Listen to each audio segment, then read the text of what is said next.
Hey guys, welcome back. In today's video, we are talking about how AMC can easily be $200, how the apes are winning, why shorts are stuck, and many more in this video. Firstly, we're taking a look at this. Fun fact, drop in Bitcoin market cap during the last 24 hours corresponds to $200 per AMC share. So one of the things we've talked about in the past is about how these shorts and institutions use other assets as collateral in order to suppress AMC. We talked about using crypto, we talked about using the Mag 7 stocks, and many more.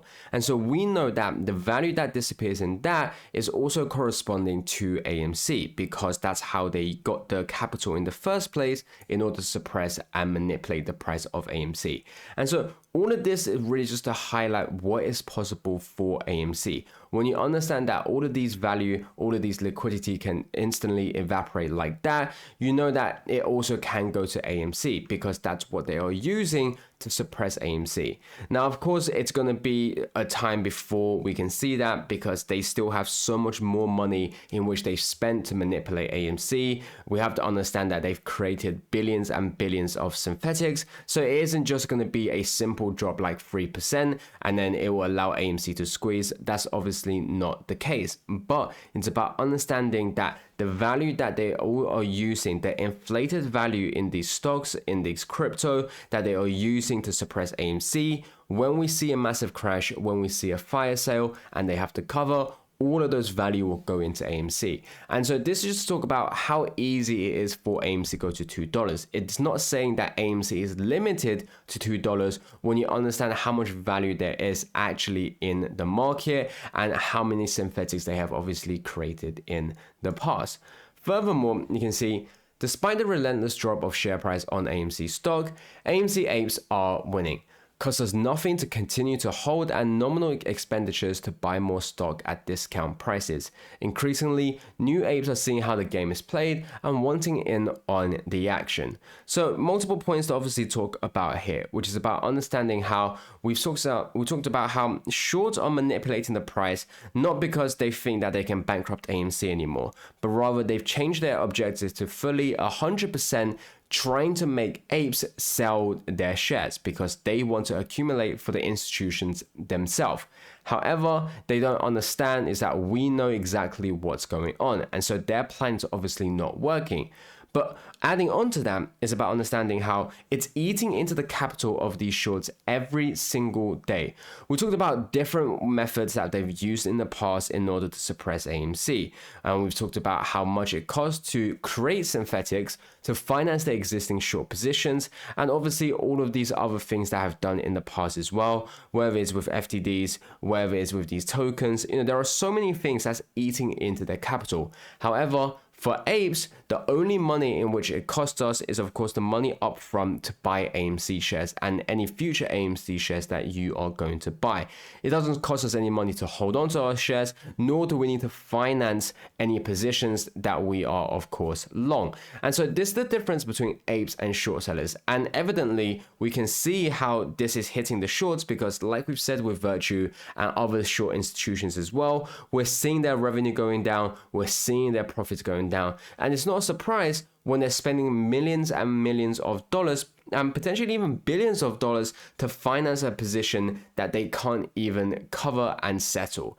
And now furthermore, and it's why we've always said in terms of sharing any news you have into the community, you can see increasingly new apes are seeing how the game is played. Like I said, if you find anything that is useful, make sure you share it, whether it is these videos if you find it useful and that it can be informative for other people, whether it's if you think some tweets are useful, whether you think a post that you saw on Reddit or whatever it is that is useful, make sure you share it, because this is how we let the whole community know what is happening. And it's because we've exposed that the price dropping in AMC isn't due to anything like investors selling, isn't due to any backlash, isn't due to the fundamentals, but rather is that because of short sellers that are manipulating, and that when you actually deep dive, you'll know that actually we are getting more buys than sells. We have more capital flowing in to buy AMC than we have to sell. we have better fundamentals that are improving quarter by quarter, and so many things. And all of this is done by people like you who are watching this video, who are constantly doing the due diligence and letting the community know what is actually happening. And you have to realize that the shorts have AMC priced down to 0.29 per share pre-split from $70 per share, and they are unable to exit the positions to take profit. They are stuck, they are trapped. The only way out is bankruptcy for them. They're creating / selling the public quadrillions of fake shares over 4.5 years, thinking we would sell and leave. And now, just like we've talked about, the shorts want either, and we've said the only two ways for short sellers to get out is either for AMC to go bankrupt and no longer listed on the market, or for every single ape to sell their shares, and that the float is then bought up by the institutions. Now, we know that with the fundamentals right now, AMC is showing no signs of bankruptcy. And so they shorts know that as well. They see that as well. Then they also have been, obviously what we just talked about, relying on the sole fact that they can potentially get apes to sell their shares. However, that's also not working, and they thought that we would sell and leave, but instead we are staying and buying, and that's eating into them, and that's crushing them. And that's why we constantly see the FUD news on AMC, despite how well AMC is actually doing. And you have to realize that they are unable to exit their positions. And you have to realize this, because we can see it from this post, is that members may withhold certain short covers from being delivered by submitting an exemption instruction. And you can see shorts never cover. Now, this isn't me saying that. This is, you can actually see that and quote it yourself, is that they can actually be exempt from covering certain short shares. And so we have to realize in terms of when we say the apes say that shorts haven't covered, it's because we know that they have tactics like this. And now take AMC, take GME. These two stocks have the capability of bankrupting multiple short sellers, multiple large firms that when they cover, they will have to pay up hundreds of billions of dollars, if not trillions of dollars. And so you have to understand is that they are very likely, using tactics like this to make sure that they are not covering their shares. But remember, by not covering their shares, it doesn't mean that these short existence don't exist anymore. These short shares are still here. And so that's why we've said it eventually comes to a time where they have to cover. And so it's also recently why we've seen all of these regulations, being implemented on these swap positions, on these short positions, is because they realize how bad the situation is, of course, getting.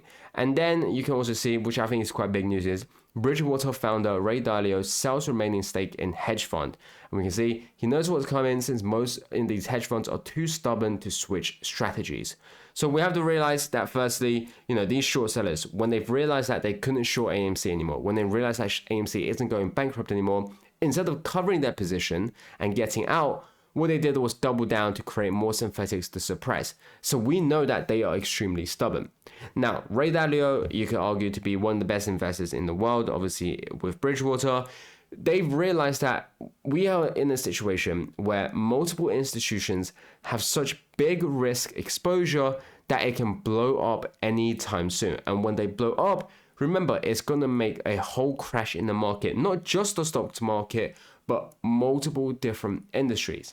And so that's what he's worried about, because he's worried about all the risk that is about to happen. He knows that we are seeing something like the 2008 crash, but on a way bigger scale. You have to remember the capital at stake here is so much bigger than it was back in 2008. And now we are going to be losing, so much money. We talked about the derivative positions that these massive banks have. And so you can just understand what we are talking about when we say the position is massive. You can also see we are on the verge of the largest swap implosion in history.